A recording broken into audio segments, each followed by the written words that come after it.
Hello there, it's Cassie. Welcome back to my YouTube channel. Today I have something special. We are doing a collaboration with Trinity stamps and Heffy Doodle stamps, and I love doing things like this because I think it shows you how you can stretch what you do have, and it also maybe exposes you to some new stamp companies that you've never seen. So let me show you the products that we're going to be using today. I pulled out the stamp set and die combo called Sweet Surprise. This is by Trinity, and I love that giant cupcake, and there's all the cool dies that you can buy separately. And then I'm also going to be using the You're Weird stamps from Heffy Doodle along with their matching dies, because I just thought how fun would that be to combine aliens and cupcakes. And then I'm also going to be using this Classic Sentiments stamp set, just using the Happy Birthday stamp that comes in here. And because I'm making a birthday card, I thought I would grab out the Carousel Cupcake Sprinkles mix. That will go wonderfully with this cupcake.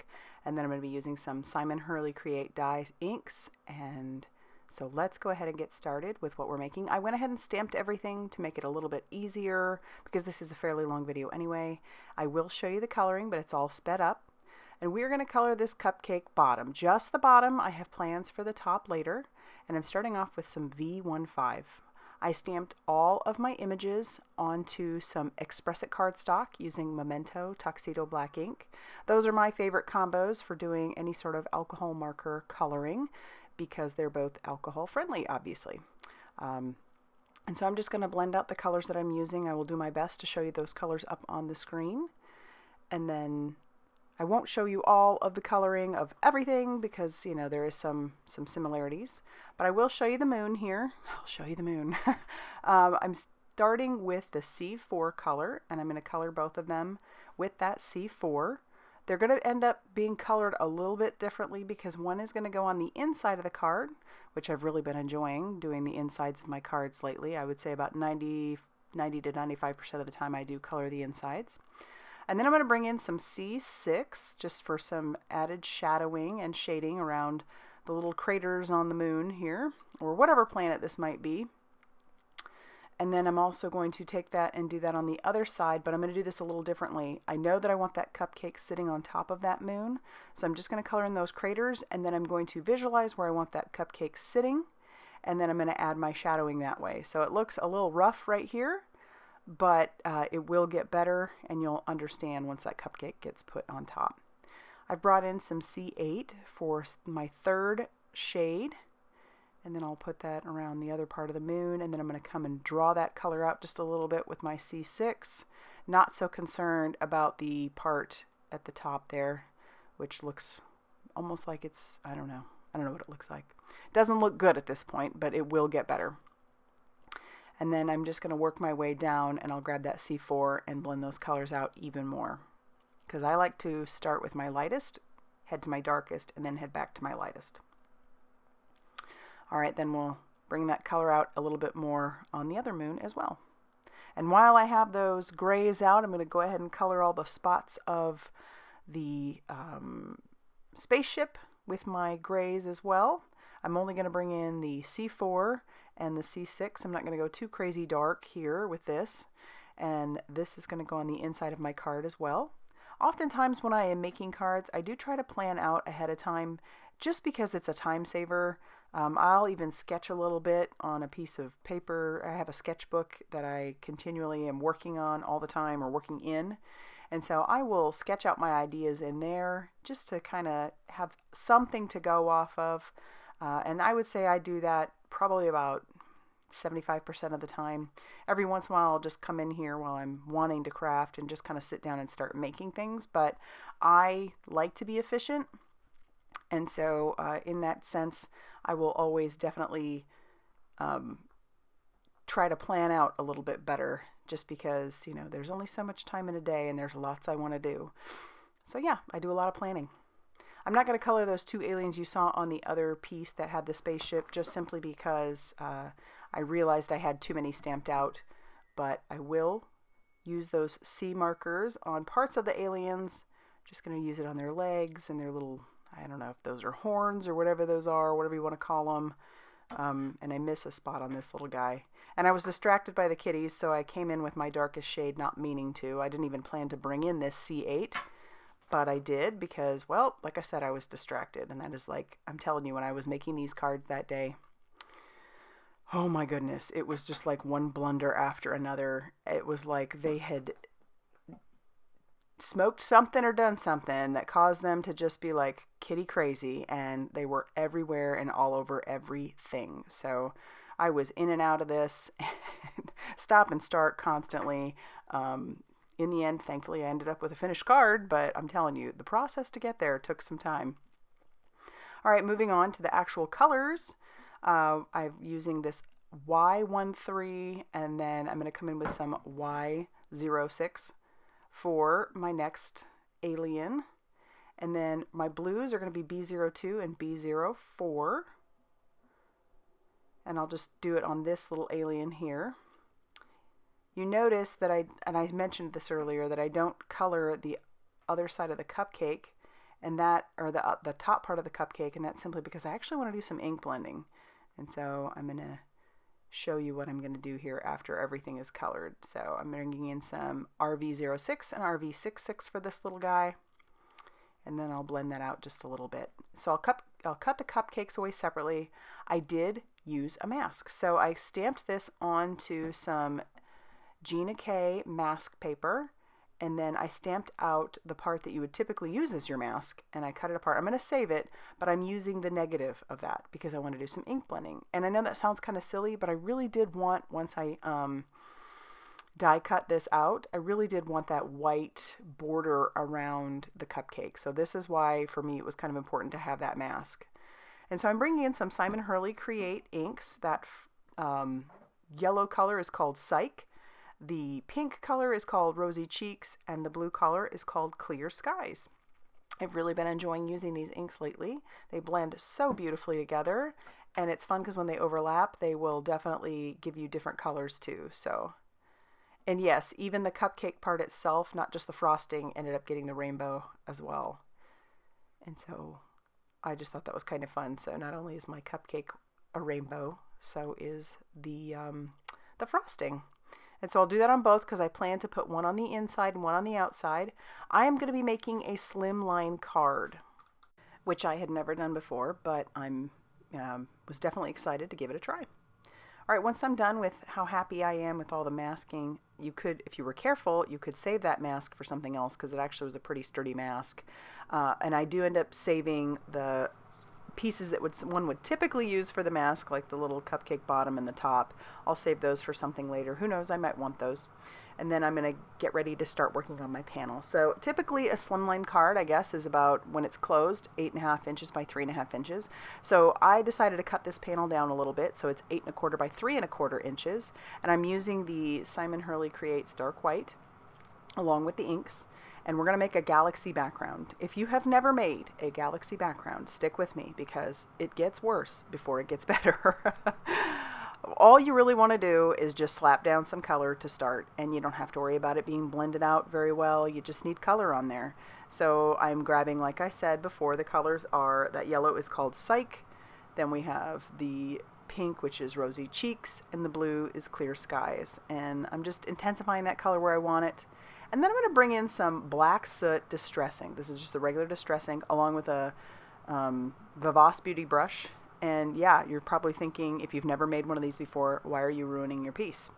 And it does look bad. It's starting to look really bad. Like, why would you do that? But again, like I said, it gets worse before it gets better. And it's one of those things where even as you're creating them, if you've made them a bunch of times, you still know that you're like, oh, this looks terrible. Or this is looking bad, and you almost have that thought in your mind like I should really stop, but you just need to keep going. And so then now I'm going to flick some water on it, just using my distress sprayer. I'm going to flick that, and I'll wipe that up. I love how that just kind of like, the Simon Hurley inks will react with water, and so does obviously the distress ink. I'm going to bring in some Pearl Aqua Pigments by Brutus Monroe, and I'm just going to take a very thin paintbrush and flick that. If you want very tiny specks, you're going to flick just the tip of your paintbrush. Bigger flicks, you will use your whole paintbrush. And I want that all over. I want that to be super shimmery. I'm going to bring in some Picket Fences Distress Paint, And then I'll just use a dab of that and do the exact same thing that I just did, splatter that all over that background, and here is where we are going to have some magic. This is where it actually starts to look like a galaxy. It doesn't until you start adding those splatters.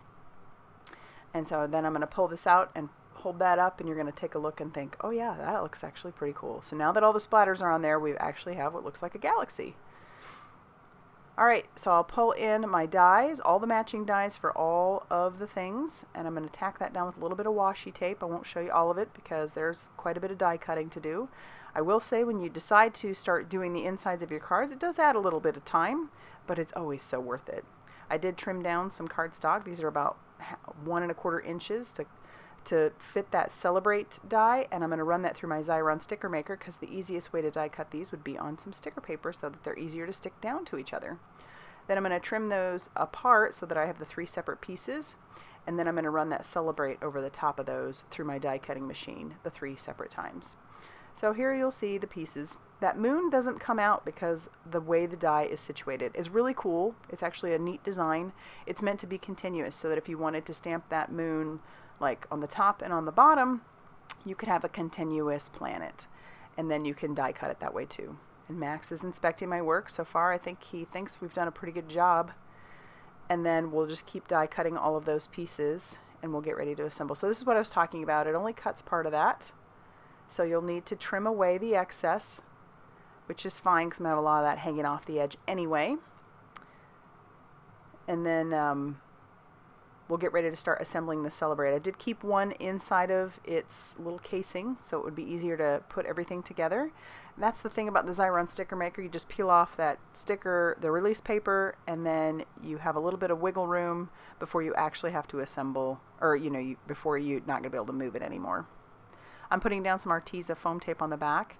And if I had been thinking I would have attached my aliens first, which I wasn't thinking, one time that I guess I didn't plan very well. That doesn't, it's not a big deal for this first little alien that I attached down, but the other two, it does become kind of an issue. I wanted them to be popping out of the side of that cupcake. And so I did make it work. It's fine. And then we're going to put a little bit of foam tape on them as well. You notice I did leave the bottom part empty, but that's because I want that to be sitting on that planet. I grabbed out the Happy Birthday from that Classic Sentiments stamp set by Heffy Doodle. I'm just going to stamp that on the top, and then I'll trim that down.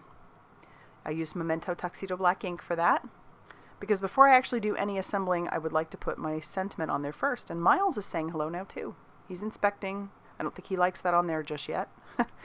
And I am not one of those that can cut stamps apart. It like physically makes me just cringe to see people do it. If you can do it, great. I don't have the confidence in myself to be able to put them back together and stamp them the way they were meant to be stamped. And so I'm okay with just doing a little bit of masking, which is what I'm going to do here. I put down some anti-static powder, some magic powder tool. I'm inking up just the lets with the Versamark ink. And because it's a clear stamp, you can see right through, so you don't have any issue. I'll cover that with some Brutus Monroe Alabaster embossing powder, and see, it worked fine. I didn't have to perform any surgery on my stamp, and it was fine. Just takes a couple extra seconds. And then I'm going to heat set that till that is smooth and melted. And then we'll get ready to put down the Celebrate and the rest of our pieces. Miles really wants that piece. I pulled off all of the release paper. I'm just going to stick down the Celebrate. It ends up being a little bit bigger than my Slimline, but that's okay because once I put the back on there, it'll be fine. And then I'll stick down the E. And then, like I said, you have some time before everything is completely adhered. And then you can, manipulate it how you need to. But once it's down, then it will be down. So this is what I was talking about with that moon that's all funky colored. I will put that down, and then I'm going to peel all the release paper off of my cupcake. And then I'm going to put a little bit of liquid glue on the bottom part of that cupcake. And we'll attach that to the upper part of the moon. So there it looks like there's some shading and shadowing. And as you notice, I did miss a part. So I will bring in my Copics again just to color that piece a little bit better so that it's not so like in your face. And then we'll attach down the other part of the sentiment. And then we'll cut down our base. So our base will have to be 8.5 inches by 7 inches, which means it's scored at 3.5 inches, which means I had to pull out my giant score pal. You guys never see this, but I do have one, and it's like ancient. It wouldn't fit in my score buddy, so we had to do it this way. which is probably why I don't make a lot of Slimline cards. All right, now I'm going to start assembling everything to go on the inside of the card. I mean, this is a lot of space, and so I figured why not have like a whole little scene in there. So we're just using our Nuvo Deluxe liquid glue to adhere down everything. I'll put the cupcake down. It isn't much of a scene on that right-hand side, it's just the cupcake sitting there.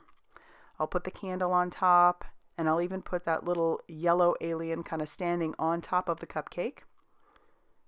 And then I'll grab the moon or the planet, and I'll adhere that down to the lower left-hand side, and then I'll trim off all the excess, and we'll attach our other little pink alien there. I'm going to grab the sentiment that comes with the Sweet Surprise, and once again, I can't cut it. I'll just mask and clean. I can do that. And so there I've got It's a Day. It's a Day for Cake with extra sprinkles. And I'm also going to bring in some of the other elements from that are meant to be like sprinkles for the cupcake, and I'm just going to kind of put those, stamp those around the aliens, and then even make that look like there's a little bit of fume coming from the spaceship. And then we will stamp some little black sprinkles onto our cupcake as well. And then we'll be ready to assemble our whole card. So I'll just use that same liquid glue and adhere down my panel to my card base, mostly sticking that all the way to the right hand side. I will have one of those little aliens to kind of sticking out a little bit. If I decide to put this in an envelope, I can trim down part of that, but it's no big deal. And then I grabbed out those sprinkles. Those are the Carousel cupcake sprinkles, and I put those down just using that same Nuvo Deluxe liquid glue. I love how those turned out on the front there, and that's going to finish off our card. So as I said, this is a part of a collaboration with Heffy Doodle and Trinity Stamps. I'm going to have my blog linked down below. You're going to want to hop around because there is a prize available, and so prizes. So like I said, hop around, take a look at what everybody did. You're going to want to comment on the blogs because that's how you can win. And if you liked this video, please hit the like button and subscribe if you haven't already done so. I typically have 3 to 4 videos a week, and I'd love to have you around. And as always, thanks so much for stopping by, and I'll see you real soon in the next video. Bye, guys.